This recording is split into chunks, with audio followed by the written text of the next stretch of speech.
Acumatica, when I create a change request, this is the screen where I'm going to create that change. If I wanted to create a brand new change request, I can just click on that plus sign.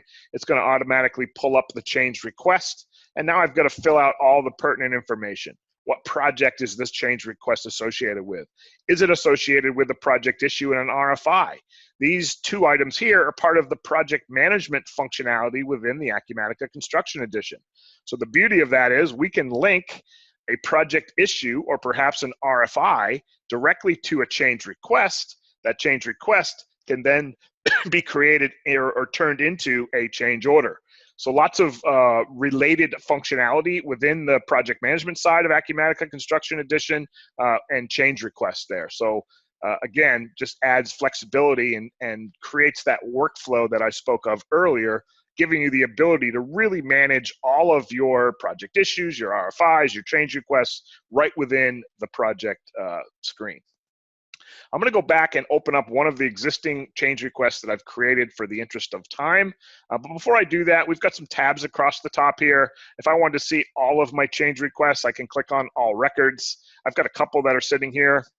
I've got a paint change on my hotel project, which has been closed. So I've already gone through and created that change request. It's gone through to a change order, been approved, and that change order has gone through its process within that hotel project. I've got this extended slab for equipment change request, which is what we're going to work with here in just a second. If I had change requests on hold, I'd see them here. Any open change requests are going to sit there, pending approval. And of course, my closed change requests will sit on that last tab there. I'm going to go back to open, and let's take a look at this change request. So I'm going to go ahead and click on it with the blue hyperlink. And here you can see all the information has already been pre-filled out. And again, this is part of the demo data. So you've got these change requests inside of the ACE demo snapshot. So on the top section, our header information, we've got our project, which is this Eastgate Strip Mall project. It's a concrete project. I've got my customer information. I have tied it to a project issue and an RFI. And if we look at the description, extended slab for equipment, that may tie into where this change request was born from, which is this particular project issue. Down below, we've got different tabs. I'll come back to estimation here in a second, but if I go to detailed description, this is where we pulled information from that project issue right into this change request. So out on the job site, a project manager, perhaps a superintendent or a construction manager, realized that there was no generator pad. There's a generator that has to be placed on the job site, but there was no pad for that particular generator. So a project issue was created. That project issue got turned into an RFI. It got sent out to the appropriate folks, and that RFI got then turned into a change request. So again, I've linked my project issue. It started out on a job site. It got turned into an RFI, and now I've created a change request. So we're pleased adding this to the east side of the building behind the dumpster pad. So I've provided a deep description for the project manager perhaps, or whomever is going to be overseeing or supervising that particular work. If I go back to the estimation tab, this is where I've got the details for the change request. Estimation means this is the labor, material, equipment, perhaps subcontract cost types that I've pulled into this particular change request. So I've got a material line item that's I've pulled from inventory, which is the actual concrete that's going to be utilized to create that slab. I've got equipment, my concrete pump, and then I've got some labor out there to be able to handle that particular task that's happening, right? They're going to be the ones that are doing the work. So I've pulled my material, equipment, and labor items right into this change request like a budget.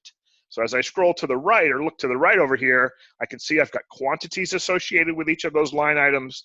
I've got my unit costs, extended costs. I've added price markups to the material and the labor. And then, of course, we see the unit price and extended price there at the end. Again, we can customize the look and feel simply by clicking on our column configuration button, and we can see all that information right there on the screen, picking and choosing which columns we want to leave there, turning on or turning off. If I click on the Markups tab within Change Requests, I've added an additional markup onto the change request. So a 10% markup This is the amount that's subject to that markup. There's the markup amount, my project task that it's associated with on that Eastgate Strip Mall project, my account group, excuse me, and my cost code. Cost codes are really important on the construction edition.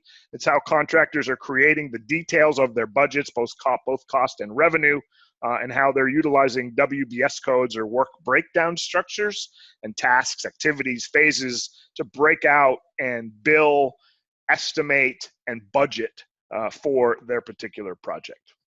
So we've created our change request. It got created out of a project issue and an RFI, and it's sitting here open. The next step, if it's gone through the approval process, is to add it or create a change order now for this change request. So I'm going to go back to my construction workspace, and right below change requests, you'll see change orders. I'm going to go ahead and click on change orders. Excuse me, and this is going to give us a list of all the current change orders that I've got in the system. I could sort and filter this by status or by project manager, perhaps even by project. But I'm given a list here of all the change orders that I have currently waiting for me as a project manager, perhaps. I've created this change order. I'm going to go ahead and click on that for this particular webinar. And this is a change order to add that slab for the generator pad. So we had the project issue, turned into an RFI, turned into a change request, and now we've got the actual change order. This is what's going to be sent out to perhaps the subcontractor or my laborer crew out in the field to go ahead and perform the task of adding a slab for the generator pad. On a change order, same thing we looked at the change request, we've got header information at the top and detailed information down below. You'll notice right now, I have no revenue or cost budget or any commitments or descriptions associated with this change order. If I wanted to, I could manually add those line items or pull those line items in from a change request, which is what we're going to do. So if I click on change requests, the first tab, and that two-tier change management that we talked about as part of configuration, that's where this gets turned on. Without that tick box, you won't see change requests here. So I'm going to go ahead and click select change requests. And here sits our change request that we created for that extended slab. So once I go ahead and select that, I'm going to add change requests and close. So now you'll see that change request has automatically been pulled into this change order. And you'll notice the status went from open to closed. Moving that from the change request into the change order automatically closes that change request. And now if we click on the cost budget, we'll see the same information got pulled in from my change request. So I didn't have to recreate the wheel here. It saved me a ton of time. It brought in that concrete pump, it brought in my labor for the concrete slab, and it brought in the concrete itself for that generator pad that we're creating in this particular change order for this particular project. Same thing on the revenue side. It automatically brought in my revenue budget from that change request. So I'm seeing all the information and details from a revenue perspective on this change order that got pulled from that change request. So I can see the change order, change request total amount on the change order, what my original budgeted amount was, what the revised budgeted amount was. It will be because of that change order, because of the cost budget that we just brought in. It's automatically added my percentages of markup, and now I'm sitting here with that information right inside of my change order.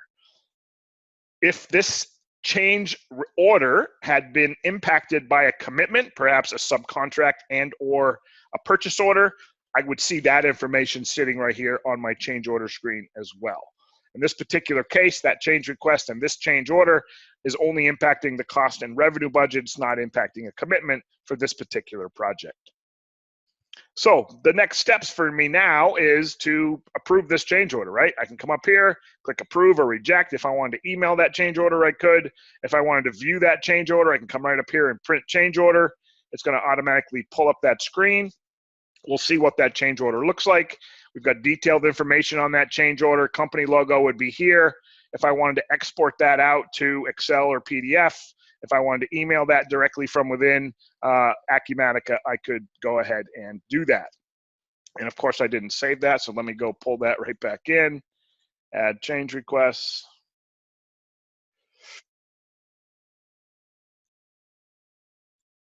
All right, now I've added that back in. I'm gonna go ahead and hit save. I didn't save it before I went to the report, so now we didn't see that. So now we're back. We've got our cost budget, we've got our revenue budget, and up at the top, you'll notice our header information has automatically filled out because we brought that data in from that change request. So now we see our budget total, cost budget total, change request total, and all the totals for this particular change order and how it was derived from that change request. So that's what I wanted to share with you today was change requests in projects in the Acumatica Construction Edition.